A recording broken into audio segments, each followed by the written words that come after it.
ว่าสิโอ้มื้อนี้แดนนี่มาสวดมนต์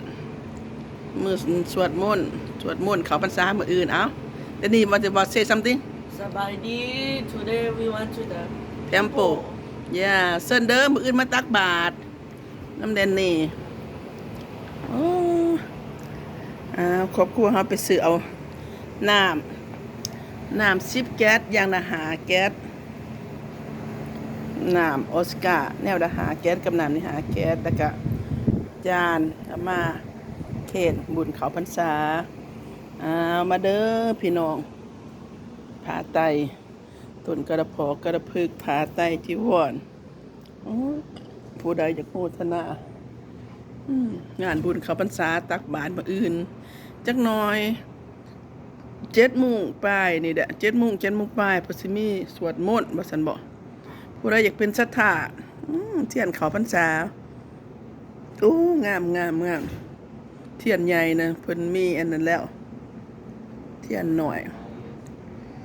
ยังบ่ทันมีศรัทธาบ่ดูว่าใดๆมีอันเพิ่นเอามานี่เด้อเชิญเด้อพี่น้องเด้อปีนี้เพิ่นสิมีบวชพระเด้อผู้ใดมีเวลาเตรียมเด้อพี่น้องเด้อ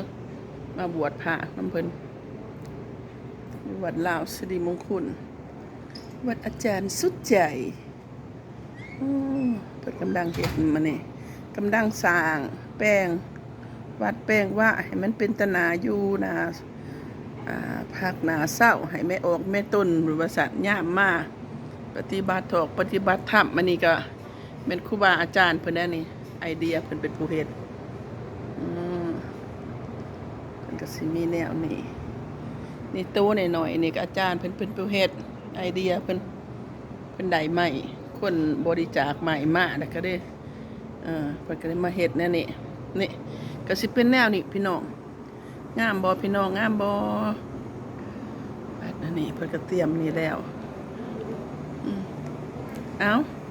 แม่ครัวเฮาเพิ่นกำลังเกียมเครื่องเกียมของเพิ่นไว้เฮ็ดอาหารให้ออกต้นญาติโยมมื้ออื่นผู้ใดมีศรัทธาก็มาเด้อพี่น้องเด้อผู้ใดวางผู้ใดมีเวลาก็มาเพิ่นกำลังสร้างกำลังเติมออกเบียกเพิ่นยังได้ครูบาอาจารย์นะเบิ่งนี่ตั้งอันนี้ก็อันนี้แล้วนี่เป็นแม่ครัวเฮาทางในเป็นอีหยังแน่ยินว่าเพิ่นสิเฮ็ดข้าวปุ้นเสร็จบาทมื้ออื่นมีข้าวปุ้นเด้อพี่น้องเด้อมาเด้อไปเบิ่งทางในครัวพี่น้องบ่เฮ็ดหยังแน่เตรียมของตอนรับพี่ตอนรับน้องมาโมบุญนำกัน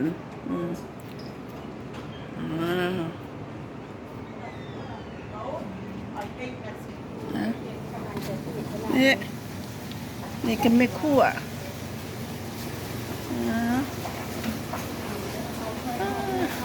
ค่อยสิเอาลงวิดีโอได้นี่เอาลง YouTube ไม่คั่ววัดอาจารย์สุดใจคุณปาทิโตมีแต่ผู้สาวกับโปรงเหียนอันนี้ก็แม่ขาวมีแม่คั่วคือกันปาทิโตสาวกับโปรงเหียนโดดเดี่ยนได้นี่โดดเดี่ยน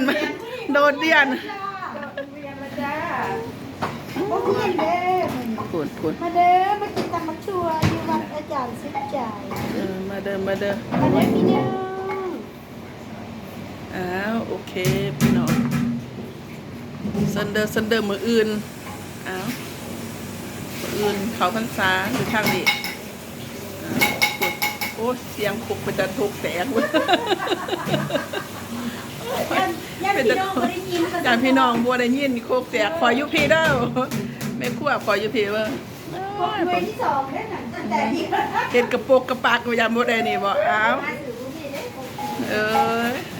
โอเคพี่น้องอันกันกินมันจะแซ่บ